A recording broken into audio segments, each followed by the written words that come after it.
En Central FM, la entrevista. En Central FM, equilibrio. Fíjense que bajo la mirada de la Coparmex hay muchos puntos que subrayar, y yo quiero tomar en comunicación a un hombre que respeto muchísimo, de verdad, por su honestidad y su claridad empresarial y por su mexicanidad. Es un mexicano de tiempo completo que es hoy vicepresidente de fortalecimiento de estructura de Coparmex allá en Jalisco, José Medina Mora. José, te saludo con mucho entusiasmo, te abrazo y te doy la bienvenida aquí en el programa. Buenos días. Pedro, buenos días, con igualmente mucho gusto y entusiasmo de saludarte y de compartir ideas y análisis contigo y con toda tu audiencia. Pues yo pienso que en términos generales Coparmex ha tomado una postura crítica, abiertamente crítica sobre esta gestión que lleva pues escasos 7 meses y que en este tiempo creo que desde el punto de vista económico y político y social han venido a cambiar muchas cosas. ¿Cómo sintetizarías tú hasta lo que va haciendo el cierre el día de ayer? Sí, bueno, en Coparmex, una política que hemos seguido y que nuestro presidente nacional, Gustavo de Hoyos, ha sido muy claro en señalar, reconocemos aquellas cosas que ha hecho bien el gobierno y asimismo señalamos las políticas que consideramos que son erróneas y que tienen que cambiar. Entonces, en ese sentido, Pedro, ¿qué pudiéramos decir en estos 7 meses como aspectos positivos? Desde luego destacamos en primera instancia la disciplina fiscal que ha seguido el gobierno en el presupuesto de egresos, a tal grado que al recibir menos recaudación, la política ha sido un recorte. No necesariamente estamos de acuerdo en cómo han hecho el recorte, pero como concepto, el mantener la disciplina fiscal es un acierto. En segunda instancia, la austeridad como política. Creo, Pedro, que estamos de acuerdo en que había ya demasiados gastos superfluos, muchos abusos, muchos privilegios que había que cortar. De igual manera, estamos de acuerdo en que es necesaria la austeridad, no necesariamente en la manera en que se ha implementado. Y un tercer elemento, el combate a la corrupción. Pedro, recordarás que Coparmex ha tomado la bandera de cerrarle el paso a la corrupción antes de que fuera la bandera del gobierno federal actual, y hemos dicho que el mejor aliado para el presidente López Obrador en el combate a la corrupción es la Coparmex. Habiendo dicho esto, Pedro, pues sí hay muchos elementos en donde en Coparmex vemos que no han sido las mejores políticas y que hay algunos errores que todavía hay tiempo de corregir. Vemos, por ejemplo, algunos indicadores, Pedro, por ejemplo, tanto Fitch Ratings como Moody's, estas agencias internacionales reconocidas, degradaron las calificaciones de Pemex y de CFE por primera vez en 10 años. Hay que recordar que la deuda de Pemex de $106 mil millones es otro tanto de lo que debe el país, y que el hecho de que Pemex perdiera el grado de inversión pues nos llevaría de paso a la deuda de México como país. Por otro lado, el hecho de que el crecimiento económico, el presidente ha dicho que quiere crecer el 4%, vemos en Coparmex que es posible llegar a ese 4% al final de la administración. Sin embargo, ahorita vemos detalles, si bien es cierto que, por ejemplo, el INEF, hace un año, cuando ganó la elección el presidente López Obrador, hablaba de un crecimiento de 2.2, ahora lo ha bajado 1.4. En la última semana hemos visto reportes, por un lado, del JP Morgan, en donde pronostica menos de 1%, 0.9%, de Berkeley el 0.5%, es decir, hay una tendencia a una desaceleración. Ya tuvimos un primer impacto del crecimiento de menos 0.2 en el primer trimestre con respecto al trimestre anterior. Un segundo indicador que prende los semáforos en rojo es la parte del empleo. Había habido una generación baja de empleo los primeros 4 meses, en enero-abril. Sin embargo, en mayo se desplomó la generación de empleo, llevamos en total, en cifra oficial, altas en el Seguro Social, que es la manera en que se mide la generación del empleo formal, de apenas arriba de 300,000 empleos. Por otro lado, vemos con preocupación, Pedro, que la inversión empieza a caer. El primer trimestre cayó el 5.9%, de acuerdo con cifras del INEGI, en donde en particular la industria de la construcción es la inversión más baja en los últimos 8 años. Entonces nos preguntamos, Pedro, ¿por qué estos indicadores económicos están a la baja o prenden estos semáforos rojos? Y encontramos algunos de los errores que consideramos de la política económica de este gobierno, empezando por lo que consideramos el mayor error, que es el abandono del aeropuerto de Texcoco. Esto que se hizo en octubre, en el periodo entre haber sido ya electo, pero antes de tomar posesión, en esa consulta que no se siguió lo que establecía la ley para hacer las consultas, y que lo triste, Pedro, es que como país, como capital del país, se requiere un aeropuerto de primer mundo, y finalmente vamos a pagar el aeropuerto y no lo vamos a tener. Eso sí. Aunado a este abandono del aeropuerto de Texcoco, vemos que la cancelación, por ejemplo, de ProMéxico, una agencia que nos había ayudado con mucho éxito a atraer inversión extranjera, ahora esta función se ha transmitido a las embajadas. Obviamente no se tienen los recursos ni el personal para hacer esta atracción, y es de los efectos que veremos a más mediano y largo plazo, al igual que la cancelación del Consejo de Promoción Turística. Hay que entender que se requiere atraer turistas, no nada más para que conozcan las playas mexicanas, sino también para que compren la artesanía de nuestros artistas en Oaxaca, en Chiapas, por ejemplo.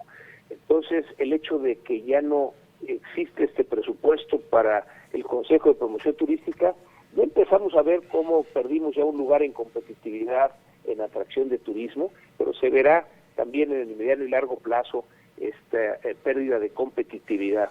Y así podríamos añadir algunos otros elementos, la cancelación del INADEM, en donde en México requerimos generar empleo. Para generar empleo requerimos generar emprendedores, y el INADEM pues era un fondo que nos ayudaba a empujar, a impulsar a estos emprendedores, que ahora ya no existirán, al no existir el INADEM, estos fondos. Son algunos de los temas que vemos en Coparmex, Pedro, que son políticas erróneas en la parte económica y que están teniendo ya consecuencias.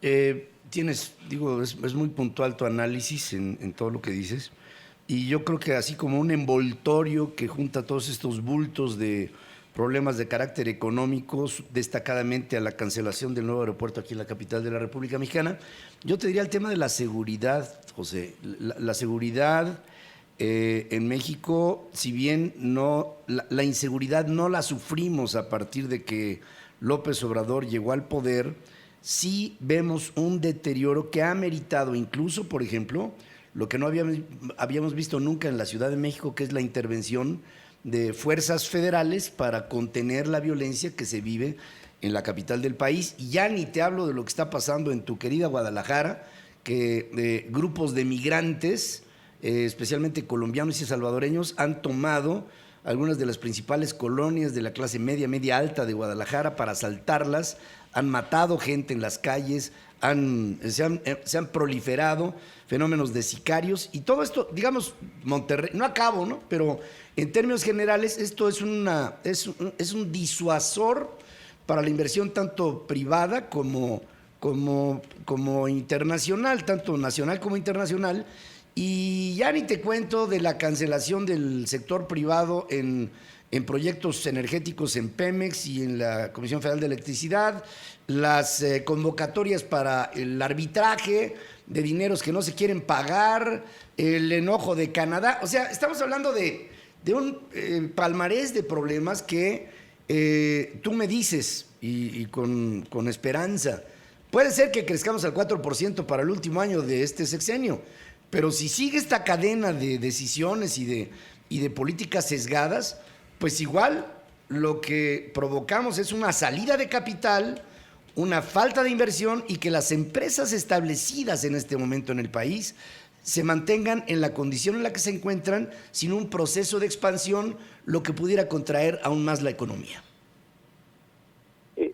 Tienes toda la razón, Pedro, en señalar este gran pendiente de la seguridad, y no es el único tema que está pendiente, también la salud, en donde ya estamos viendo el deterioro de atención, por ejemplo, a los derechohabientes del Seguro Social, esta posible desabasto que continúe de medicinas y de insumos, así como también del tema de la migración. Entonces, esos tres grandes pendientes, ¿no? Seguridad, salud y migración. En cuanto a lo que comentas, que señalamos como posible el crecer el 4% hacia final de la administración, esto es posible de acuerdo con lo que este acuerdo que se firmó entre el Consejo Coordinador Empresarial y el Gobierno Federal, en donde Coparmex apoyamos este acuerdo. Se establece cuáles son las condiciones para lograr ese 4% de crecimiento hasta final de la administración, y básicamente es que se requiere invertir el 25% del Producto Interno Bruto, del cual el 5% tiene que ser inversión del gobierno. Esto significa que sería una inversión del doble de lo que tenía programado el gobierno federal, para que entonces se pueda empatar con la inversión del sector privado. Pero como bien señalas, para que se dé la inversión del sector privado, pues requiere haber certidumbre, requiere haber confianza, y a la hora que no se quiere cumplir este contrato, por ejemplo, de los gasoductos, que se quiere llevar a un arbitraje internacional, pues desde luego eso mina la confianza con la cual se requiere para que haya esta inversión privada. Claro. Resumimos en Coparmex, sintetizamos esta situación como una situación de incertidumbre, en donde no tenemos claro si hay un respeto al Estado de Derecho, si se va a poder generar esta confianza para la inversión a partir de pues no cumplir los contratos que ha firmado el gobierno, como este caso el gasoducto, que me parece emblemático. Sí, por supuesto.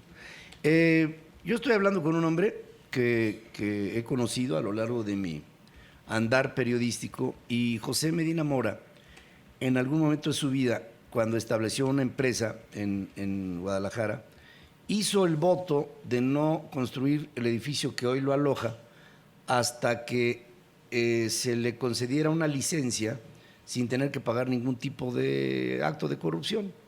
Se tardó 4 años y finalmente logró hacer, ¿estoy bien?, su edificio. Es un hombre que avalo porque sé que es un hombre que es probo y que va en contra de la corrupción. ¿Cómo ves en esta nueva administración? A lo mejor es muy temprano para juzgarlo, pero ¿cómo ves a la corrupción en función de lo que funcionaba con lubricante de corrupción en el sexenio anterior? Sí, bueno, tú conoces la trayectoria de la empresa, Pedro, y estamos convencidos de que sí se puede en el país hacer las cosas bien sin tener que recurrir a los actos de corrupción, a las mordidas, a las dádivas para poder conseguir lo que se requiere. Desde luego que hay que tener paciencia, perseverancia y optimismo de que sí se pueden obtener pues las licencias o cualquiera de los trámites que se requieran para operar. Estamos convencidos en Coparmex, Pedro, que el cambio para que podamos cerrarle el paso a la corrupción parte de la empresa. Sabemos que cuando hay un acto de corrupción participan dos partes. Por un lado, cuando hay un funcionario público en un acto de corrupción, hay también un empresario. Sí. O cuando hay un servidor público en un acto de corrupción, también hay un ciudadano. Sí. Entonces, si esto lo cortamos desde el lado de la empresa, desde el lado de la ciudadanía, esto sí podemos cerrarle el paso. Es una tarea que llevará décadas, Pedro. Necesitamos cambiar y participar todos a realmente darnos cuenta que sí podemos hacer bien las cosas en México, y que la corrupción simplemente lo único que hace es degradarnos. Hay experiencias de países que lo han logrado en cuestión de 2 décadas, de pasar de ser de los países donde hay más corrupción a los países donde hay menos corrupción, y esto estamos convencidos, Pedro, de que lo podremos lograr con este compromiso de cada uno. Hemos iniciado en Jalisco un pacto por la integridad y el bien ser, que es algo que esperamos se pueda extender extender, y es la manera en que pensamos los empresarios que se puede cerrar el paso a la corrupción, con 3 compromisos muy sencillos: no participar en actos de corrupción, no permitir que haya corrupción, y tercero, el denunciarla cuando se vea. Claro. Si todos los comprometidos, Pedro, estamos convencidos de que podemos tener un México libre de corrupción. Y te digo una cosa más dentro de lo que este programa que tú me estás diciendo, qué entusiasmante es para todos nosotros el que esta iniciativa tenga el apoyo de los jóvenes empresarios que vienen detrás de nosotros con un gran impulso a la honestidad y con un gran concepto y un principio fundamental por ella, por la honestidad y por las mejores prácticas. Yo creo que esto nos debe de llenar de entusiasmo. Y dicen que los consejos siempre son orientadores, pero los ejemplos arrastran. Y yo quiero resaltar la figura de José Medina Mora, con quien estoy hablando, como un hombre que con su ejemplo empresarial ha arrastrado a muchos jóvenes al camino de la honestidad. Te agradezco muchísimo y te reconozco desde aquí, querido José, todo lo que has hecho en tu vida profesional y lo que has hecho por este país. Te agradezco mucho tus palabras y comentarios, Pedro, y resalto la importancia de lo que mencionas, de los jóvenes que vienen atrás de nosotros. Con ellos podremos realmente cambiar el país. Ellos ya no son el futuro, son el presente de nuestro país y la base para el cambio. Claro que sí. Querido José, te abrazo con mucho cariño, te reconozco. Ir adelante a hacer de este México de buenas noticias, que buena falta nos hace.